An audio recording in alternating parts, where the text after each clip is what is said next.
네, 앞서 보셨다시피 지난주 부산에 산불이 잇따라 발생하며 시민들이 놀란 가슴을 쓸어내려야 했고요. 한아세안 특별정상회의 개최지로 부산이 선정되며 기대감도 고조되고 있습니다. 한 주간 부산 이슈 김현정 기자와 이야기 나눠보도록 하겠습니다. 네, 김현정 기자, 지난주였죠. 강원도 속초와 고성, 강릉 등에서 사상 초유의 대형 산불이 발생했습니다. 같은 기간 부산에서도 산불이 잇따라 발생했는데요.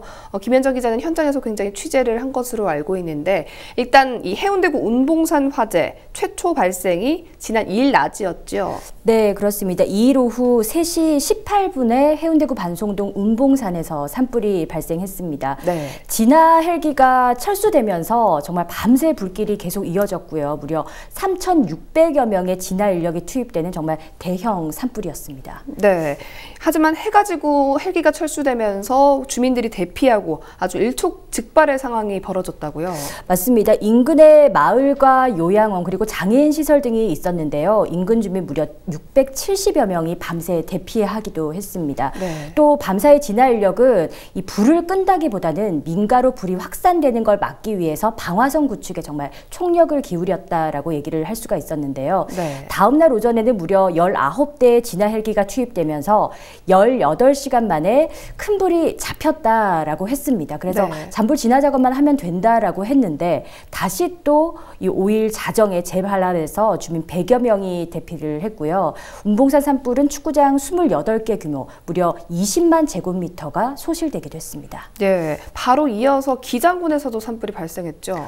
네, 그렇습니다. 5일 새벽 2시쯤에는 기장군 남대산에서 산불이 발생했는데요. 특히 강원 산불에 모든 헬기가 투입되면서 날이 밝아도 이 헬기로 주부를 진화를 해야 되는데 난감한 상황이었습니다. 네. 그때 헬기 3대를 경남 지역 민간 업체를 통해서 임차해서 투입을 했고요. 또 53사단에도 긴급 요청해서 2대를 추가 투입하면서 진화 작업에 나섰습니다. 이 남대산 산불은 약 16시간 만에 주불 진화가 마무리가 됐고요. 오후 5시 40분쯤 완진돼 대응 1단계가 해제됐습니다. 네, 이곳은 피해 규모가 어떻게 됩니까? 네, 이불로 산림 1,700제곱미터를 태워서 소방서 주산 3,300만 원 상당의 재산 피해를 냈는데요. 그리고 진화 과정에서도 안타깝게 소방대원과 이 공무원들이 다쳐서 4명 정도가 경상을 입는 그런 산불이기도 했습니다. 예, 특히 이번 산불에는 유관기관과의 협조가 두드러졌다고 들었습니다.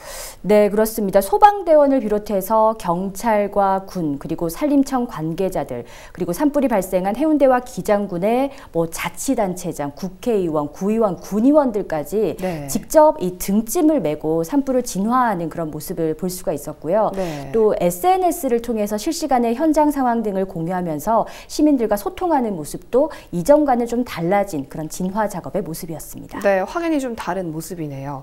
일단 산불이 번질 경우에 매우 강한 바람이 불게 되면 이 얼마나 엄청난 피해가 발생하는지 저희가 좀 몸소 경험을 했습니다. 네. 앞으로는 정말 작은 불씨 하나도 조금 더 조심을 해야겠습니다. 다음 소식으로 넘어가 보죠.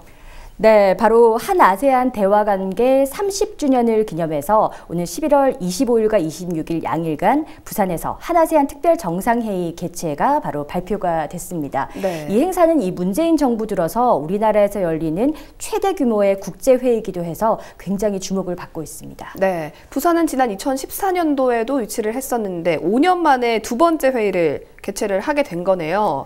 네, 그렇습니다. 이번 회의 참석 대상은 어떻게 됩니까?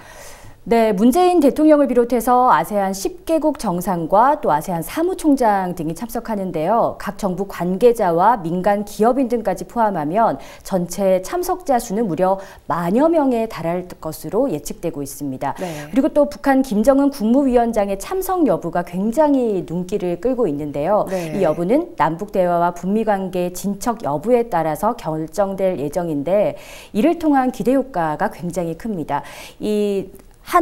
한아세안 특별 정상회담이 결정되고 나서 오거돈 부산시장이 긴급 기자회견을 열었는데요. 네. 기대 효과에 대한 이야기 들어보시죠.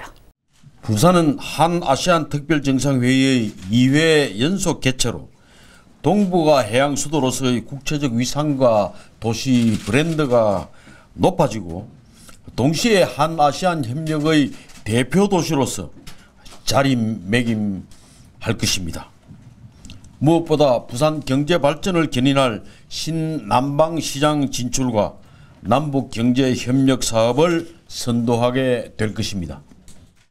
네, 2회 연속 한아세안 특별정상회의 부산 개최 효과 굉장히 기대가 됩니다. 다음 소식으로 넘어가서요.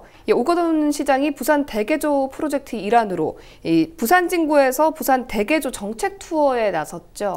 네, 이 정책 투어는 지난 3월에 영도에 이어서 두 번째로 4월에는 부산 진구에서 펼쳐진 건데요. 네. 이 시초로 넘어가자면 지난 2월 13일 문재인 대통령과 함께 부산 대개조 비전 선포식을 개최한 이후에 이렇게 순차적으로 진행을 하고 있습니다. 네, 부산 진구에서는 어떤 정책적 지역 현안이 좀 논의가 됐나요?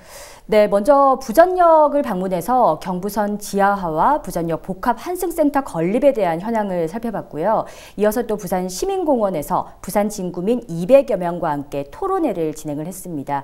여기서 화두는 지금 부산 시민공원 주변의 재정비 촉진지구 재개발이 화두가 됐습니다. 예, 이 시민공원 주변 재정비 촉진지구는 민선 7기가 시작되고 공공성 확보 방침에 따라서 좀 중단이 된 곳인데요. 어떤 이야기가 오갔을지 궁금합니다.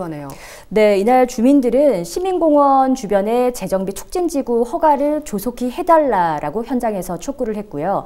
이에 대해서 오거돈 부산시장은 시의원과 또 도시계, 건축, 환경 전문가 등 16명으로 구성된 시민자문위원회와 부산 시민 전체의 의견을 수렴해서 결정하겠다라는 그런 입장을 밝혀서 대립 양상이 계속 이어지는 현상입니다. 네, 이에 대해서는 앞으로의 행보를 좀 지켜봐야 되겠네요. 여기까지 듣겠습니다. 김현정 기자 수고했습니다.